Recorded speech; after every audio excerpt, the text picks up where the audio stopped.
तो जम्मू कश्मीर चुनाव में आज डीडीसी के चुनाव का दूसरा चरण है। आपको बता दें, लोकतंत्र में विश्वास की बहाली का दूसरा बड़ा दिन है।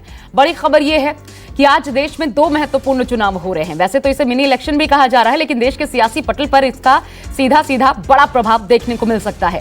एक तरफ जहां आज हैदराबाद में निकाय चुनाव के लिए 150 सीटों पर वोटिंग है, दूसरी ओर देखिए दूसरी बड़ी पिक्चर जो लोकतंत्र में विश्वास की एक तस्वीर है। जम्मू कश्मीर में डीडीसी चुनाव में दूसरे फेज के इलेक्शंस हो रहे हैं। 43 सीटों पर यह मतदान है। दोनों चुनाव बहुत महत्वपूर्ण हैं।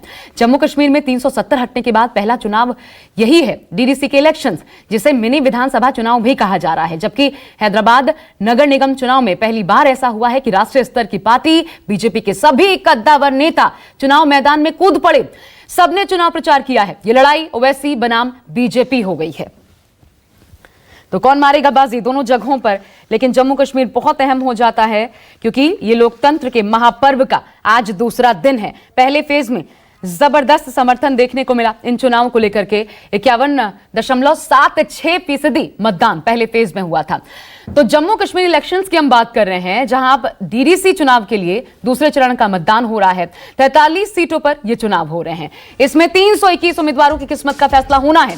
सुबह 7 बजे से ही वोटिंग शुरू हो चुकी है। दोपहर 2 बजे तक आपको बता दें ये वोटिंग चलेगी। सबसे बड़ी बात यह है कि कोरोना काल में जब चुनाव हो रहे हैं तो कोविड-19 के प्रोटोकॉल्स का पूरी तरीके से पालन भी किया जा रहा है।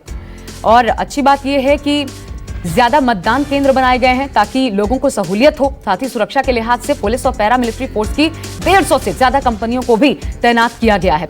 आपको बता दें कि जम्मू कश्मीर के इतिहास में यह पहली बार है जब राज्य की 6 प्रमुख पार्टियां एक साथ मिलकर चुनावी मैदान में हैं। आर्टिकल 370 हटने के बाद इन पार्टियों ने मिलकर गुपकार अलायंस बनाया हुआ है। इनमें नेशनल कॉन्फ्रेंस, पीडीपी, सीपीआईएम, पीपुल्स कॉन्फ्रेंस, जेकेपीएम, एएमसी, ये तमाम पार्टियां हैं। और 6 तस्वीरें भी हम आपको दिखा रहे हैं। चुनाव का आज दूसरा फेज है। 43 सीटों पर चुनाव है। 321 उम्मीदवार जिनकी किस्मत का फैसला होना है। सुरक्षा बेहद चाक चौबंद है और वोटर्स का उत्साह देखने लायक है।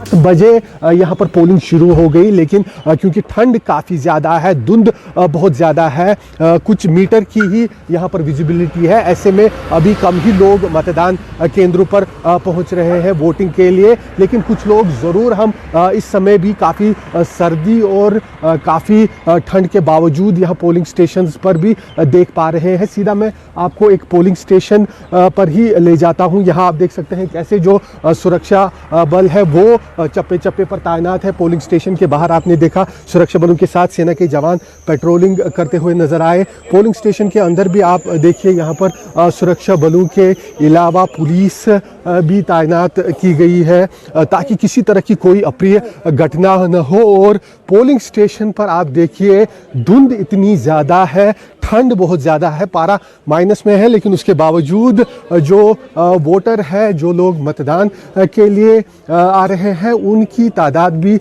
यहाँ पर देखी जा सकती है। कई लोग लाइन बनाकर यहाँ पर मतदान केंद्र पर मौजूद है। हालांकि प्रशासन की तरफ से एक बार फिर से कल कोविड प्रोटोकॉल फॉलो करने के लिए लोगों को कहा गया था, लेकिन यहाँ क्योंकि ठंड बहुत ज़्यादा है, इस वजह से लोग उतने ज़्यादा कोविड को प्रोटोकॉल को फॉलो करते भी नजर नहीं आ रहे हैं। आज इन डीडीसी चुनावों के दूसरे चरण में यहाँ पर पूरे जम्मू कश्मीर में करीब 2400 पोलिंग स्टेशन बनाए गए हैं, जिसमें से कश्मीर घाटी में 1300 के करीब पोलिंग स्टेशंस हैं। और सभी पोलिंग स्टेशंस यहाँ पर सेंसिटिव रखे गए हैं और यही कारण है कि आप यहाँ पर देख सकते हैं सुरक्षा काफ़ी ज़्यादा कड़ी नज़र आ रही है, क्योंकि सारे पोलिंग स्टेशन कश्मीर घाटी के सेंसिटिव है। और आज के इन डीडीसी चुनावों में करीब 300 से ज़्यादा, 320 के आसपास डीडीसी के प्रत्याशी है जो लोग चुनाव लड़ रहे हैं। और 7 बजे से मतदान शुरू हो गया है और लगातार अभी भी मतदान जारी है। आशंका की जा रही है कि जो पिछले फेज में 52% के करीब जम्मू कश्मीर में मतदान हुआ था, आज शायद उसके आसपास या उससे ज़्यादा भी हो सकता है। कैमरामैन मुजम्मिल रशीद के साथ आसिफ साफ, श्रीनगर, न्यूज़ 24। बड़ी बात यह है कि बैलेट पेपर के जरिए चुनाव हो रहे हैं और अच्छी बात यह है कि लोग घरों से निकल रहे हैं बाहर, उत्साह दिखा रहे हैं इतनी ठंड के बावजूद। और जमीनी हालात आपको बताने के लिए हम सीधा रुख करते हैं। मेरे साथ इस वक्त मेरे 4 सहयोगी जुड़ गए हैं। आसिफ सोहाब श्रीनगर से, पंकज शर्मा जम्मू से, एजाज डार शोपिया से, मुनीर अहमद बारामूला से इस वक्त मेरे साथ मौजूद हैं। सबसे पहले और साथ ही आप आदित्य राज कौल साहब को देख सकते हैं, सीनियर जर्नलिस्ट मेरे साथ इस वक्त मौजूद हैं। लेकिन सबसे पहले आसिफ, मैं आपके पास आना चाहूंगी। बहुत ठंड, आपकी रिपोर्ट भी हमने देखी, लेकिन बताइए उत्साह में कहीं कोई कमी देखने को मिल रही है? 51.76% मतदान कैसा रहा पहले फेज का, इस लिहाज से देखा जाए तो ठंड में?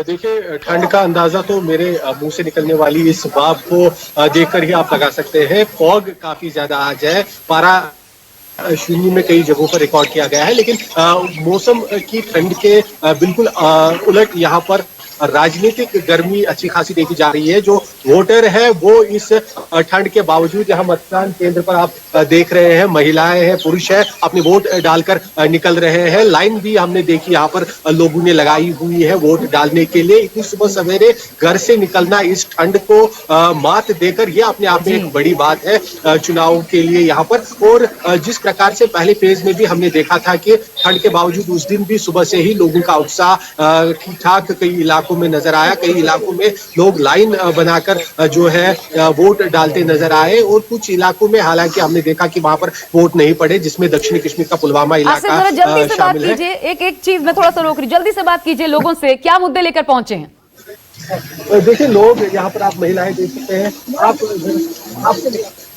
ये आप देख सकते हैं जो महिलाएं हैं वो वोट डालकर निकल रहे हैं। काफी पीछे मेरी लाइन लगी हुई है, वहां अगर हम जाना चाहें तो मैं अपने कैमरामैन को बताऊंगा कि लोगों से भी हम कोशिश करेंगे जानने की कि वोट कर रहे हैं। सुरक्षा पहले से ही काफी ज्यादा यहाँ पर रखी गई है, पहले से ही 3 टायर सिक्योरिटी सिस्टम रखा गया ताकि कोई भी किसी तरह की कोई अप्रिय घटना यहाँ पर ना हो। और कुछ लोग यहाँ पर मौजूद है, इनसे हम बात करने की कोशिश करते हैं जो वोटर यहाँ पर है। एक मिनट आप यहाँ पर आइए, आप बताइए क्या नाम है आपका? गुजर साहब, बताइए कि जो आज वोटिंग हो रही है, काफी ठंड है, आप लोग आए हैं वोट डालने के लिए, क्या सोच कर आए हैं? ये सोच कर आए कि हमारे गांव का कुछ भला होगा। और क्या क्या मुद्दे हैं आप लोगों के? बहुत सारे मुद्दे हैं, जैसे बिजली है, बिजली का मसला है, सड़क का मसला है, सब यही है। अभी बिजली भी नहीं है। आसिफ देखिए, इसलिए मैंने आपसे कहा, आपने बताया, इसलिए मैंने आपसे कहा ये बात करने के लिए। दरअसल मुद्दे क्या है महत्वपूर्ण हो जाता है, क्योंकि गुपकार अलायंस कुछ भी कह ले, लेकिन असल मुद्दे देखिए, पंचायत जो त्रिस्तरीय पंचायत अब चुनाव हो रहे हैं, और इस तरीके से जब लागू होगा ये सिस्टम त्रिस्तरीय, तो फिर फायदा क्या होता है? रूट स्तर पर विकास की बहाली होती है, वो देखने को मिल भी रहा है। मैं सीधा रुख करती हूं, पंकज मेरे साथ बने हुए हैं जम्मू से। पंकज, ठंड तो है, लेकिन ये बताइए जम्मू में मसले लोगों के अलग हैं, या क्या मुद्दे ऐसे हैं जिनको लेकर के लोग दिमाग में रखकर आज वोट करेंगे? देखिए, आज जिला विकास परिषद के दूसरे चरण का मतदान हो रहा है और लोगों में उत्साह कितना ज्यादा है, सबसे पहले तस्वीर में आपको वो दिखाऊंगा। आप देखिए कि किस कदर लोग जो है भारी संख्या में जम्मू के बड़ी ब्राह्मणा के मतदान केंद्र में मौजूद है। लोग भारी संख्या में अपने घरों से बाहर निकले हैं। जम्मू की बात की जाए, इस समय भीषण ठंड पड़ रही है, बावजूद इसके लोग देखिए किस कदर उत्साहित है। पहले चरण के मतदान में हमने देखा कि 50% से ज्यादा का मतदान हुआ, और ये देखिए आज ये दर्शाता है कि लोकतंत्र के इस महापर्व में लोगों में कितना ज्यादा उत्साह है। सीधे लोगों से बातचीत करते हैं। साहब, ये बताएं कि किन मुद्दों को ध्यान में रखते हुए वोट डालने आए हैं? किन मुद्दों को ध्यान में रखते हुए वोट डालने आए हैं? ये देखिए, सीधे युवाओं से बातचीत कर लेते हैं। साहब, ये बताएं, पार्टी को देखकर वोट देंगे, उम्मीदवार को देखकर वोट देंगे, कि मुद्दे को ध्यान में रखते हुए वोट देंगे? विकास के नाम पर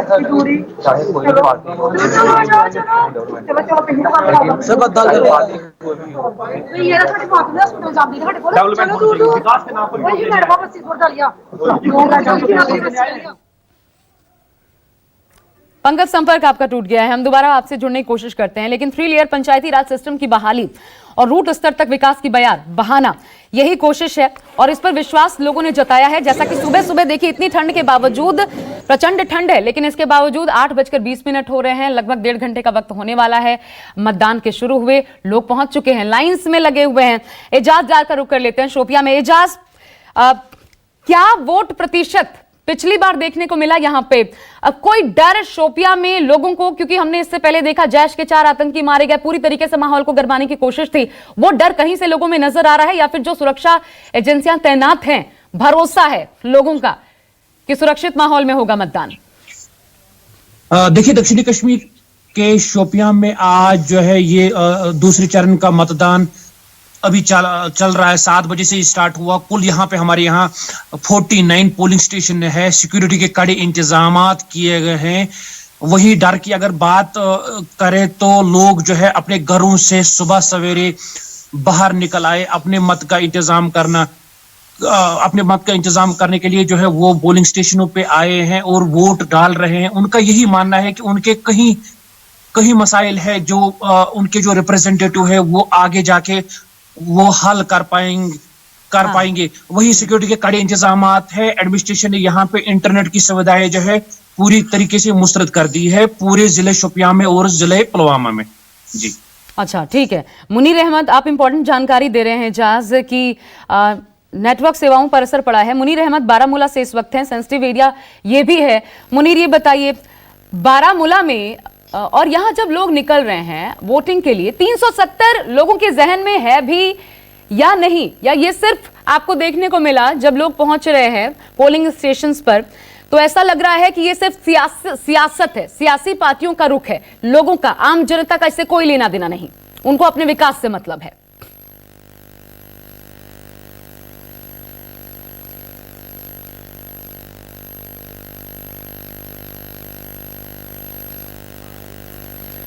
मुनीर, आवाज मिल रही है आपको? संपर्क हमारा टूट गया है उनसे, लेकिन आदित्य राज कौल साहब हमारे साथ जुड़े हुए हैं।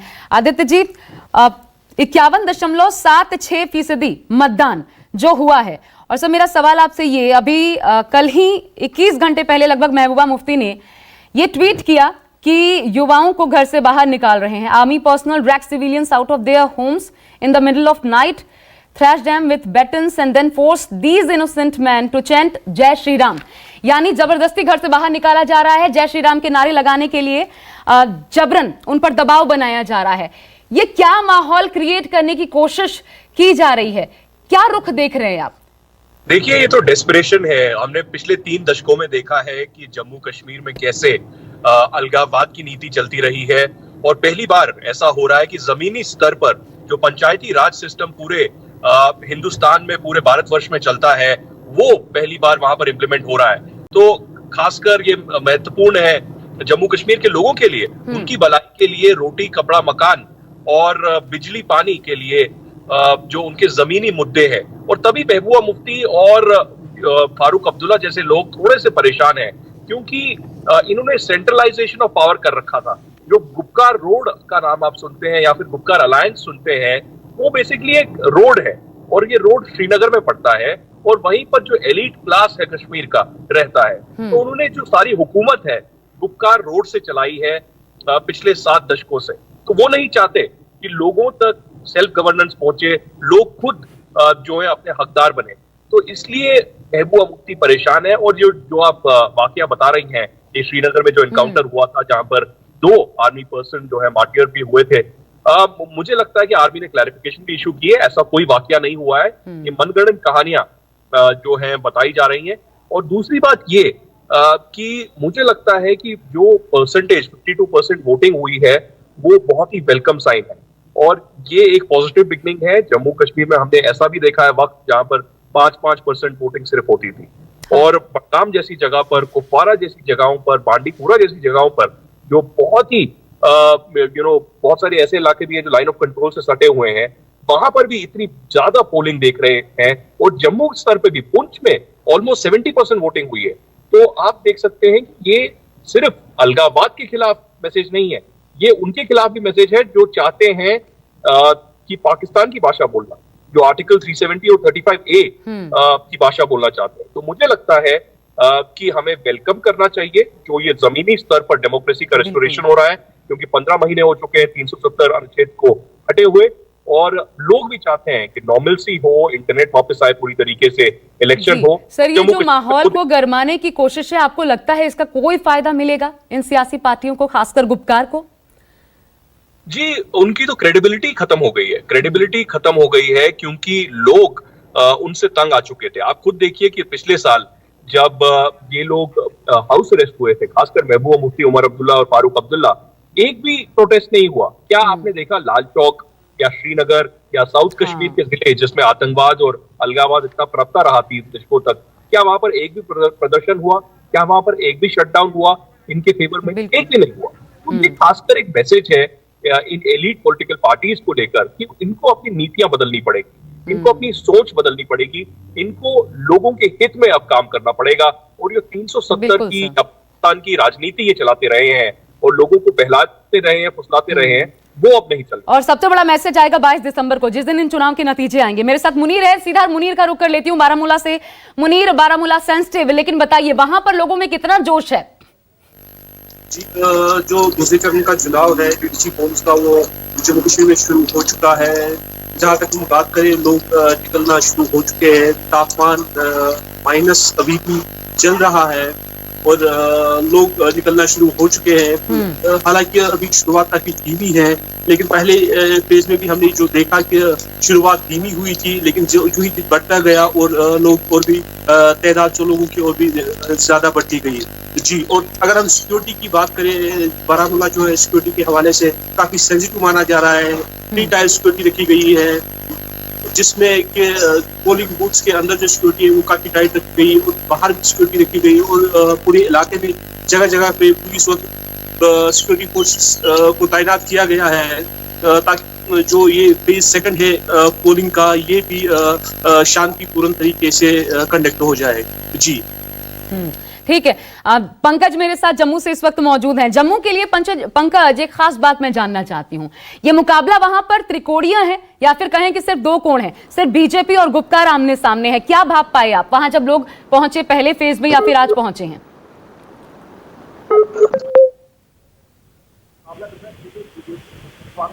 कांग्रेस त्रिकोणीय मुकाबला है यहाँ पर, बीजेपी, कांग्रेस और पीपल्स अलायंस फॉर गुप्ता डिक्लेरेशन के बीच। लेकिन सबसे अहम बात बता दूं कि तमाम पार्टियों की ओर से कई पूर्व मंत्रियों को भी इन चुनावों में उतारा गया है, जो दर्शाता है कि कितना ज्यादा चुनाव महत्वपूर्ण है ये, और लोग किस कदर जो है भारी संख्या में पहुंचे हैं। एक तस्वीर आपको दिखाऊंगा, भड़ी ब्राह्मणा के एक मतदान केंद्र में मौजूद है। यहाँ पर भी भीषण सर्दी पड़ रही है, लेकिन लोग देखिए काफी ज्यादा सर्दी के बावजूद यहाँ पर कतार देखिए, जिस तरफ हमारी नजर जा रही है, लंबी लंबी कतारें हमें देखने को मिल रही है। अभी सुबह का ये आलम है, तो अंदाजा लगा लीजिए जब आहिस्ता आहिस्ता जो है दिन आगे बढ़ेगा तो ये कतार और ज्यादा बढ़ती जाएगी। ये देखिए यहाँ से कतार शुरू हुई थी और ये देखिए जिस तरफ नजर जा रही है, भारी संख्या में लोग जो है मतदाता जो है अपने मत का इस्तेमाल करने यहाँ पर पहुंच रहे हैं। लेकिन तमाम पार्टियों के मुद्दे अलग है। बीजेपी की बात की जाए, बीजेपी का मानना है कि हम लोगों के बीच जा रहे हैं विकास की बात को लेकर। हमने विकास किया है, केंद्र सरकार ने विकास किए, आगे हम विकास करेंगे। गुपकार की बात की जाए अलायंस की, उसका साफ तौर पर कहना है कि हम जो है 370-35 को रिस्टोर करवाना, इन मुद्दों को लेकर जनता के बीच जाए। कांग्रेस जो है सरकार की नाकामी को गिना रही है, तो मुकाबला त्रिकोणीय है, लेकिन 8 चरणों में मतदान होगा, दूसरे चरण का मतदान है जी। फिर संपर्क आपसे पंकज टूट गया, दोबारा आऊंगी मैं आपके पास। लेकिन आसिफ मेरे साथ मौजूद हैं। आसिफ, पुलवामा में 6.70% मतदान सिर्फ, जबकि रियासी में 76.42% मतदान। ये अंतर आसिफ क्या बताता है, ये अंतर और क्यों आया इतना बड़ा डिफरेंस? अगर देखें जगह जगह पर ये क्यों देखने को मिल रहा है? देखिए, जैसे मैंने पहले भी आपको कहा कि कई जगहों पर अच्छा खासा मतदान हुआ। कश्मीर घाटी में भी गुरेज और कलारूस जैसे इलाके हैं, बांडीपुरा के सुंबल जैसे इलाके हैं, जहां पर 30 से 40 के प्रतिशत के बीच में मतदान रिकॉर्ड किया गया है। लेकिन दक्षिणी कश्मीर में क्योंकि हालात जिस तरह के लगातार बने हुए हैं, 370 हटने के बाद जो करीब 6-7 महीने पहले कश्मीर घाटी बंद रही, उसके बाद चुनाव, हालांकि सरकार की तरफ से यहाँ पर राजनीतिक गतिविधियां शुरू हो गई, सब कुछ हो गया, लेकिन दक्षिणी कश्मीर में अभी भी कहीं ना कहीं असर देखा जा रहा है जो खराब हालात का है। जो जैसा आसिफ बता भी रहे थे आपकी, मौसम वहां पर काफी ज्यादा सर्द है और ऐसे में इसका सीधा सीधा असर आप लोगों पर भी पड़ रहा है, क्योंकि बार बार हमारा संपर्क आपसे टूट रहा है। नमस्कार, मैं हूं मानक गुप्ता। अगर आपको हमारा ये वीडियो पसंद आया हो तो इसे लाइक और शेयर जरूर करें, और हाँ, हमें सब्सक्राइब और फॉलो करना ना भूलें, ताकि आप देश और दुनिया की कोई खबर मिस ना करें। तो जुड़े रहिए हमारे साथ और देखते रहिए News 24।